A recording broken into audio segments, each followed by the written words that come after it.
The self-made man, the entrepreneur, the founder, all titles we give to storied CEOs like Zuckerberg and Gates. But what's the catch? Did all these people truly succeed on their own? New York Mag recently published an article titled, "How Many New Yorkers Are Secretly Subsidized by Their Parents?"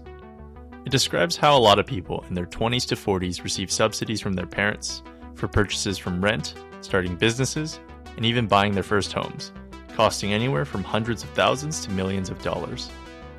It brings up several important questions. How much can success be impacted by circumstance? And why do so many people feel the need to hide or downplay their financial health? The concept of the self-made man persists throughout much of the Western world. A lot of this comes from the idea of the Protestant work ethic. The concept that work was inherently virtuous and would lead to success. Promoted by sociologist Max Weber, it moralizes wealth and poverty. Those who succeed earned it, and those who fail deserve it. In the United States in particular, this notion evolved into a belief that it was a meritocratic society, that through hard work and persistence, anyone could succeed. The American dream argues that anyone, regardless of background, can climb the social ladder through effort alone. As long as you work hard, you'll eventually be successful. That one day, it'll all pay off. This belief is reinforced through countless success stories. Rags to riches narratives that celebrate individuals who supposedly built their fortunes from nothing. We're told parables of people like Bill Gates and Mark Zuckerberg, who, despite attending Harvard, are celebrated for making it on their own by building out these billion-dollar companies. Now, I'm sure these people had to grind to some extent for their success, but we can't discount the numerous advantages they had along the way. Gates was born into a wealthy family, his father a prominent lawyer, and mother on the board of 2 companies. He attended Lakeside, the best prep school in the state of Washington. Similarly, Zuckerberg attended Phillips Exeter, one of the top prep schools in the entire United States. It's true that they're both Harvard dropouts, but they probably wouldn't have dropped out if they had nothing to fall back on. We tend to put these people on a pedestal, and in doing so, we're committing a logical flaw, attributing their success to their skills rather than circumstance, when the reality is they've benefited from many invisible advantages successful people have had: family wealth, personal connections, and financial safety nets. These advantages gave them both the freedom to take risks and access to opportunities that others could have never afforded. In all of this, we see a persistent myth, the idea of the self-made man, the narrative that anyone, regardless of background, can achieve success simply through hard work is extremely pervasive, and while good for motivation, neglects a complete picture. I think one major problem here is a clear definition of what is considered self-made.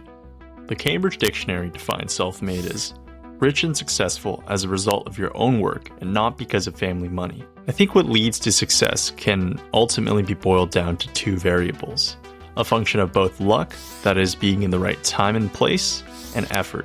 What the right connections or family wealth helps you with is the first part, minimizing or entirely eliminating how much of a role luck plays into the determination of your success. When resume screening can be bypassed straight to interviews or even being hired, or a down payment in the hundreds of thousands is paid for, you're not necessarily cheating, but you're certainly not starting at the same line as everyone else. To be clear, there's nothing wrong with using the resources given to you. Who isn't selfish to some extent? But there is something wrong about not acknowledging the fact that you were privileged to start with. If we continue to tell ourselves these rags to riches stories of success, we continue to pretend that there's more opportunity in the world than there is, and how little of a role privilege plays in our society. I'm not saying that these billionaires didn't work for their money to some extent, but I'm also saying that they were not successful in a vacuum. So why do we continue to tell ourselves these stories? One reason is probably because it's simpler. A CEO like Jeff Bezos is much more visible and tangible to us than the thousands of employees under him. We cling to the myth of the self-made man because it's comforting.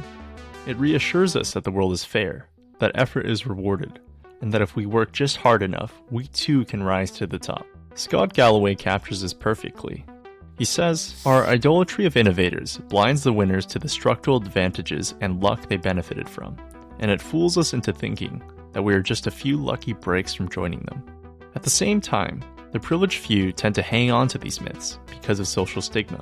Admitting the role of outside help feels like undermining our own accomplishments and opens ourselves up to criticism, while denying it offers something else: both the comfort of moral superiority and the story of having earned it all themselves.